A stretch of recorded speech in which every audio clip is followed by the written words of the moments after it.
Welcome to another episode of the Common Man's Take on Sports with Kevin and Quentin.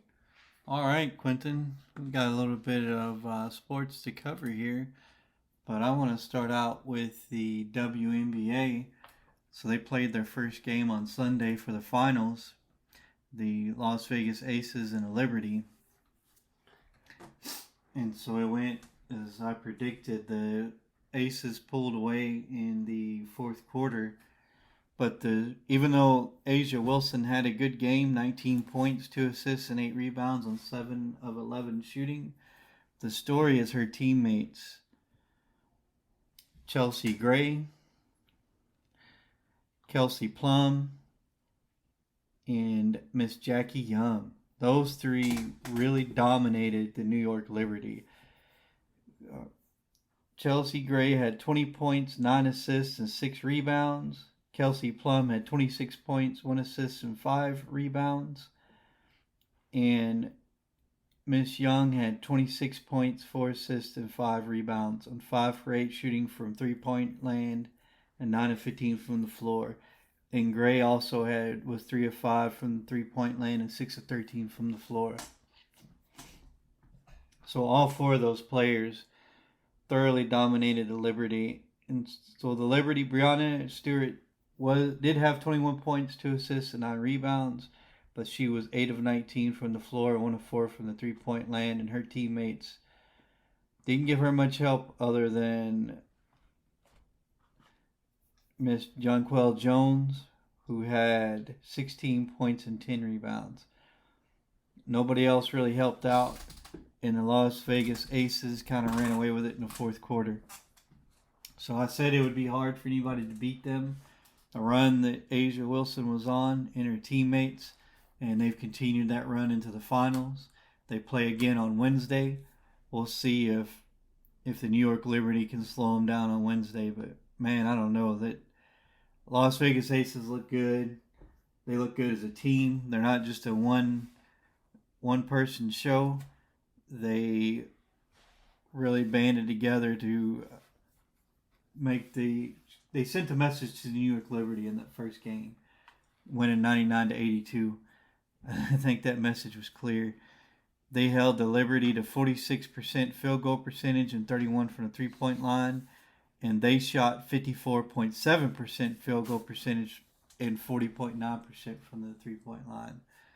So they thoroughly dominated the game. It was a very fun game to watch. What do you think, Quentin? What's your thoughts on that? My thoughts on this are, we all expected this, that the Las Vegas Aces would come away with the win. But I did not expect them to have a slow first half and then come back and then wake up in the second half, 99-82. That is what we expected. I actually expected a good game, but right now I'm looking at the score, these stats by the New York Liberty. It's just not that good of stats, Mm-hmm. Like you said earlier, her teammates didn't really help her out. Breonna Stewart, they didn't really help her out, and when there's a star player on the team, you've gotta help them out, because they can't be the only player to do all that work. And then not much, but the Las Vegas Aces had 4 players with at least 15 or more points. So I didn't really expect this great of a second half for the Las Vegas Aces, but we did expect a win. Yeah, I still think the Las Vegas Aces will win the WNBA Finals. I don't, even if the Liberty happen to tie the series on Wednesday, I just think the Aces will be too much. I believe they'll win the WNBA Finals this year. Yeah. I gotta agree with you. You know, they're a strong team. You know, they have the great players on their team. Yeah, they're loaded. Yeah, and I don't think the New York Liberty have enough superstars on their team to beat the Las Vegas Aces. I just don't think they have enough. Moving on to a little bit of the MLB action. I know on Saturday the Rangers won, the Astros won, the Phillies won, and the Diamondbacks won. And so when you look at yesterday's games, the Rangers won again. I was afraid of that. I told you the way they beat the Tampa Bay Devil Rays. I think the Rangers are going to win that series against the Orioles. Their Rangers are hot right now. They're really playing tough. Their bats are killing it, and their pitchers are playing decently enough. They're getting the stops when they need them. They won the first game 3-2, and yesterday they won 11-8. So the Rangers lead that series 2-0. The Twins did come back and even the series with the Astros yesterday. I said that would probably be a pretty good series, and it's turned out to be one. I don't think the Rangers-Orioles series is going to be a good one. I think the Rangers may sweep that one. We'll see. Yeah. Right now, I'm probably taking the Rangers to go to the World Series now. What they're doing to the Baltimore Orioles is just complete torture. Over the first 2 games of the series has just been torture. Complete torture.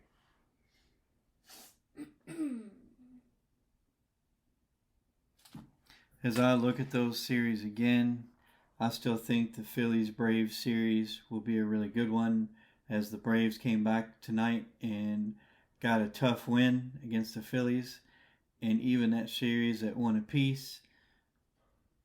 The 2 series I told you that I wasn't sure about were the Rangers and the Orioles, and the Diamondbacks and the Dodgers, and so both of those series are looking to be lopsided right now, because the Diamondbacks have got out to a 3-0 lead on the Dodgers already, and they pretty well manhandled them in that first game, 11-2. They lit Clayton Kershaw up, the Dodgers' best pitcher.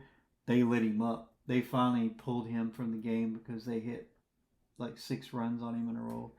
So I don't know about that one. That one's a tough one to call. It may not. It may end early. The Diamondbacks may sweep that one as well. We'll see what happens as that series goes along. But in my personal opinion, like I said before, I think the best 2 series are going to be the Astros and Twins and the Phillies and the Braves. I think both of those are going to be really good series to watch. And I think it's going to go back and forth for the majority of the series. I'm still picking the Braves to win theirs because I think it's going to be hard for somebody to beat them in a 5-game series. Or 5 or 7 game series, but we'll see what happens. Twins and Astros, man, I don't know. I think I'm going to pick the Astros to come out on top of that one, but the Twins may pull that one out. So, I don't know. Yeah, for me, the Rangers and Orioles, I think it's the Rangers right now. The Rangers have just been complete torture to them. One more game, they have one more game to win, and there's no possible way that the Orioles can win 3 straight games. There's no possible way after the first 2 games of what the Rangers just did to them. You don't think so? No. For the Twins and the Astros, I'm going with the Minnesota Twins right here. What they did to the Toronto Blue Jays was just complete torture. You know, right now, it was just complete torture in those first 2 games when they swept the Blue Jays. And I think they can, and I think right now they can beat the Astros. I just have a feeling they can beat the Astros. For the Phillies and Braves, I'm going to go with the Phillies here. What the Phillies did to the Braves and their pitching in Game 1 was amazing. And right now, they've been able to stop Ronald Acuna Jr. in those first 2 games because he was 0 for 2 today, but he did get 2 runs in. So, I mean, at least he got something, but they have just tortured him. With their pitching. He'll get going. Just wait for it. Him and Olsen both. But did you see that incredible double play the Braves pulled to end that game? Yes, that was amazing. Incredible. And so that's why I like the Braves in this game, in this series, and just overall because they have playmakers like that. Yeah, it was Ronald Acuna Jr. who made the double play. Yep. Oh yeah, I mean that's. That's why I like the Braves. So you pointed out that he's struggling behind the plate, right? However, he ain't struggling in the outfield, is he? He's making plays, and so that's what makes him such a great player. And that got him an MVP conversation. It wasn't just his historical season batting and stealing bags, which those will get you there, but he's also a great defensive player out there playing. Well, it looks like in these first 2 games he switched to fielding. I mean, Matt Olson isn't doing that good either. He's been sleepwalking as well. Against that Sleepwalking, huh? All right. Against that Phillies pitching. So you better watch out because Phillies might beat the Braves. So basically what you're telling me is the Braves just won a game without their 2 best players hitting the ball. So you're telling me the rest of the team got those hits and helped them win? See, once again, that's why I like the Braves to win the World Series. Because even though their best 2 players are struggling behind the plate, they managed to grind out a win against the Phillies. And once again, that's why I favor the Braves, because without their best 2 players, they still managed to grind out that win. Well, they have a great team, They have some good hitters on their team. I just feel like that the Phillies pitching has just been, it's what I've been saying. It's just been torturing them. Today, the Braves said it's not going to be that easy I guess today, the Braves sent a message that was going to say, look, you can get our superstars struck out, but you can't get the rest of our team. But I still feel like the Phillies are going to win the series. They very well could. The Phillies have a really good team. It's not like they're a bunch of slugs or scrubs. They have some very good players on that team. Schwarber, Turner, Harper, Realmuto, Castellanos.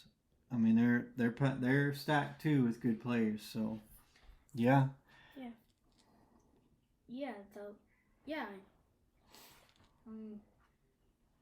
I mean, they've been great throughout the regular season with their great players. So, this is why I'm picking them, because they're stacked with players just like the Braves. So, yeah, as you pointed out about a podcast ago, it's going to be a good series, and it's looking like a really good series here. I think so. I think that both those teams have some really good players that are going to make some really good plays back and forth in the series. And I think this will come down to the last game of the series. It's my personal opinion. For whoever wins the series, it'll come to the last game. It'll go full count for this series. Yeah, I think it'll come to the last game too. Okay, so my prediction for the Diamondbacks Dodgers right now, I'm gonna pick the Diamondbacks. Was it a five game series for the second round? Okay. I'm picking the Diamondbacks against the Dodgers. The Dodgers have looked sloppy because the Diamondbacks pitching has been tearing them up, and right now it's tearing them up as well because they're leading 3-0, and their batting has been terrific. I mean, the Dodgers pitching hasn't been able to cut it against that Diamondbacks batting, so I feel like the Diamondbacks are going to make it to the NLCS. That could be very, very true.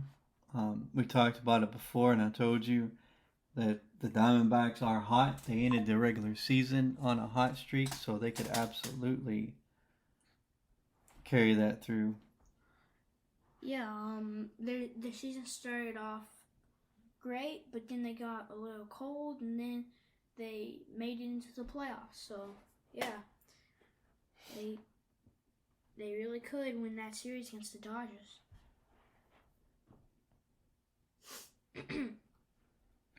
Yep. So, yeah, I definitely agree that the Diamondback. I think the Diamondback. I thought going in the Dodgers would win, but the Diamondbacks have changed my mind.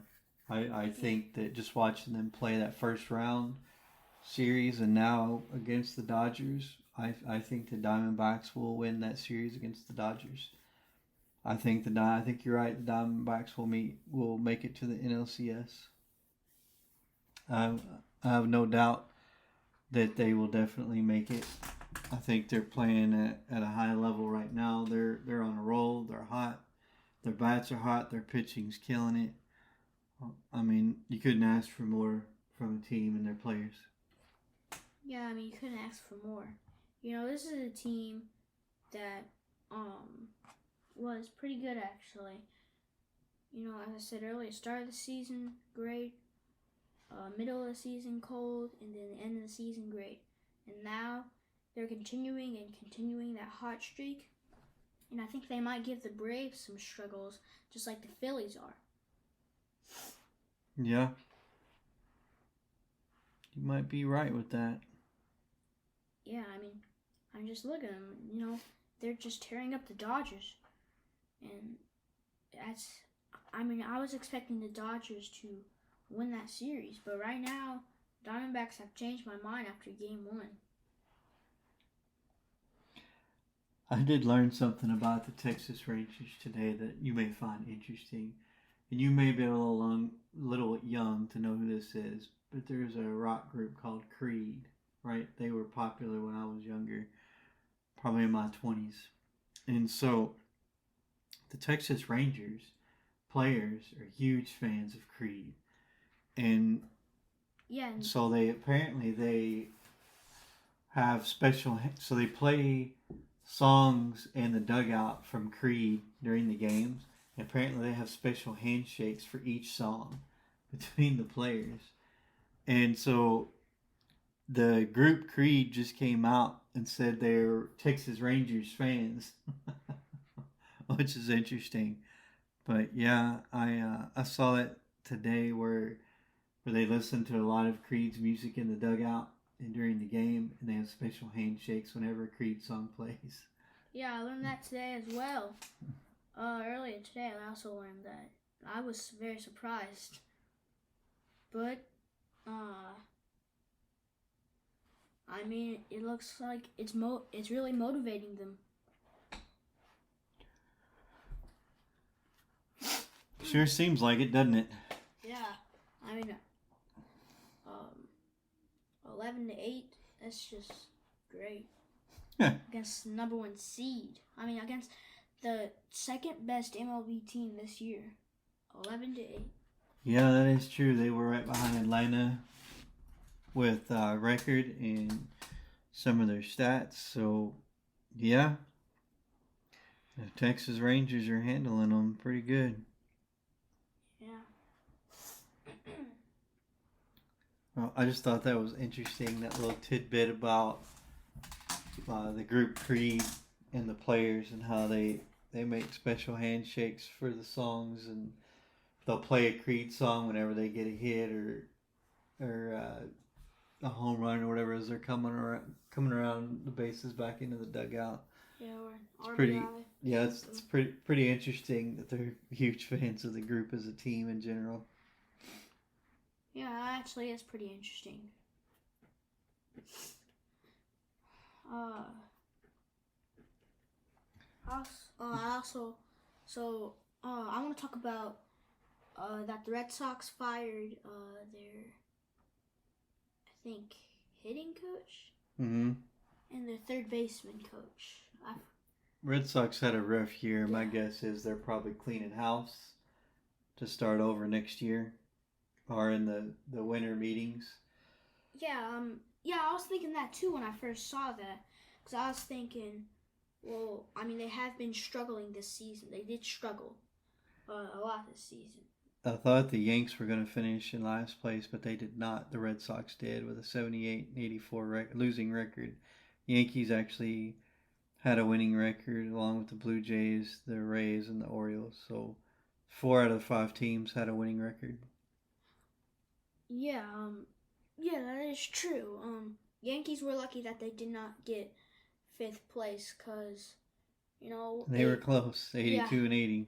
Yeah, they were only 4 games back, so it looked like that they were going to get it, but they were lucky that they didn't.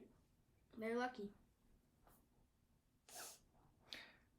I will say that Colorado grinded out a tough win against Arizona State this weekend, and I'm really hard on Dion and kind of the way that he does his press conferences and interviews, but I will say that he was very humbled in the one he did on Saturday after that win. Even though they won, you could tell that he was very humble because it took the last second field goal just to win that game. Well, before they got to that field goal, it took a just fantastic pass from his son Shadur down the field so they could set up for the field goal. I'll say that they had better clock management in that game for sure, be able to kick that field goal to end the game. But I just want to talk about his thoughts after the game and his press conference interview. All these media outlets are trying to play him up and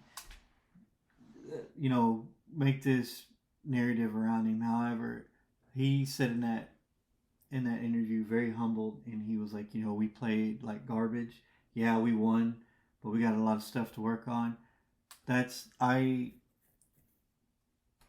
Dion talks a lot of trash and does a lot of things, but I was very pleasantly surprised by his humbleness in that interview, and to admit that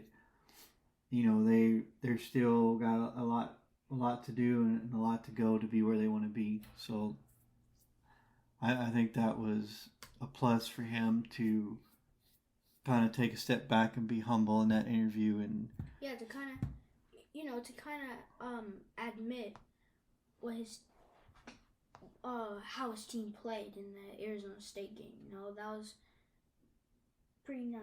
It's pretty good. Yep, I agree. It's good to see that from him because I know a lot of the games at the beginning of the year, the state was, do you believe now? Do you believe in, everybody believes in Dion. We believe that he's going to turn, if he stays long enough, who knows if he's going to stay after his sons graduate and move on to the NFL. We'll see how that plays out. But if he stays at Colorado, I absolutely believe that he has the ability to turn them around. Yeah. It's not going to happen this year because you just couldn't plug that many holes. That was my argument with the Carolina Panthers and hiring Frank Reich, right? Everybody was like, oh yeah, they're going to be better this year. They're going to win games. No, they're not, because they were in a rebuilding through the whole Matt Rule, and they're still rebuilding. And so Colorado is at the very beginning of the rebuilding, right?